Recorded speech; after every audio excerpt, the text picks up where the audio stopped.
Prince राज है हमारे साथ, लोकसभा सांसद हैं, बिहार से आते हैं। सर, राष्ट्रीय लोक जनशक्ति पार्टी ने क्या फैसला लिया है जो कुछ भी बिहार में इस समय हो रहा है? क्या हमारे संसदीय बोर्ड की बैठक हुई और उसमें सभी सदस्य उपस्थित थे।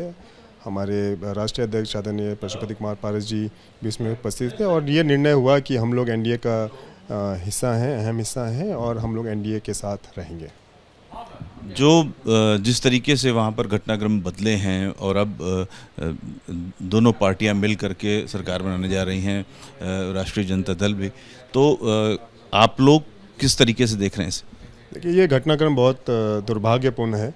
पूर्व में भी यही सरकार थी और जिस तरीके से बिहार में जो घटनाक्रम घटते थे ये सभी ने देखा है, जो टिप्पणी ये एक दूसरे करते थे वो सबने देखा है। लेकिन सबसे बड़ा जो दुर्भाग्यपूर्ण वो ये रहा है, जो विकास की जो रफ्तार थी, क्योंकि केंद्र और राज्य में जो एक सरकार होती है तो उसकी जो विकास की रफ्तार होती है बहुत तेज़ होती है।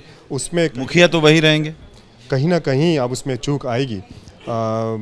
सहयोगी भी तो साथ में आएंगे, तो सहयोगी भी अपना प्रभाव डालेंगे। पहले जब पूर्व में जब इनकी सरकार थी तो कुछ ही चंद सीटों की ऊपर नीचे बात थी, तब वो इतना ज़्यादा उनको सफिकेशन उसमें होता था। लेकिन अब जो अंतर है बहुत ज़्यादा है। हमें अब ये देखना पड़ेगा कि अब ये सरकार कैसे चलती है, कितने दिन चलती है।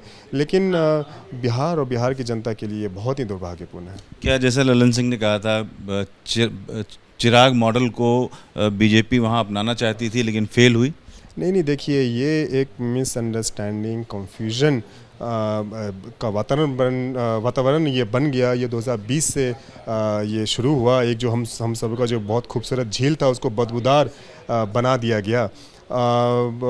ऐसा कुछ नहीं था।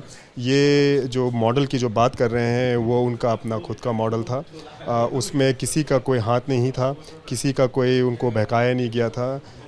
उस वक्त जब 2020 में जब ये चुनाव विधानसभा के हो रहे थे तो हमारे लोक जनशक्ति पार्टी के जितने भी हमारे सांसद, हमारे जितने भी पदाधिकारी थे, सबका ये निर्णय था कि हम लोगों को साथ में चुनाव लड़ना चाहिए, अकेले नहीं। लेकिन सिर्फ उनका एक व्यक्ति विशेष का ये निर्णय था कि चुनाव अकेले लड़ना है। इसमें किसी का कोई मॉडल नहीं, किसी का कोई हाथ नहीं, किसी ने कोई गठबंधन अगर टूटा तो क्या दोनों ओर जिम्मेदारी नहीं जानी चाहिए? भाजपा हमेशा मान सम्मान देती है। उन्होंने हमारे पूर्व में हमारे स्वर्गीय रामविलास पासवान जी, हमारे नेता भगवान, उनको भी उन्होंने खूब मान सम्मान दिया। हमारे राष्ट्रीय अध्यक्ष वर्तमान में जो राष्ट्रीय लोक जनशक्ति पार्टी के गठबंधन टूटने की क्या वजह रही? क्या बीजेपी को इसकी जिम्मेदारी भी नहीं लेनी चाहिए? नहीं, देखिए, जैसा हमने कहा है, हमें लगता है ये मिसअंडरस्टैंडिंग ऑफ कन्फ्यूजन का स्टेट बना, जिसकी वजह से ये सारी चीज़ें हुई। लेकिन अब क्या अहम रीज़न रहा वो बता पाएंगे। एनडीए का हम लोग घटक दल हम लोग हैं, हम लोग हिस्सा हैं और इस एनडीए में कई सारे पार्टियां हैं। अब उनके अपना स्वतंत्र निर्णय लेने के लिए, वो स्वतंत्र है निर्णय लेने के लिए, वो क्या निर्णय लेते हैं वो बताएंगे। हम अपने पार्टी की तरफ से हम यही बोल सकते हैं। नए सिरे से पुनर्गठित होने जा रही बिहार सरकार के लिए क्या शुभकामनाएं देंगे आप? देखिए, तो वक्त बताएगा कि ये बिहार के लिए सौभाग्य रहता है कि दुर्भाग्य रहता है। लेकिन पूर्व में जो हमने देखा, कोई सौभाग्य की बात तो रही नहीं।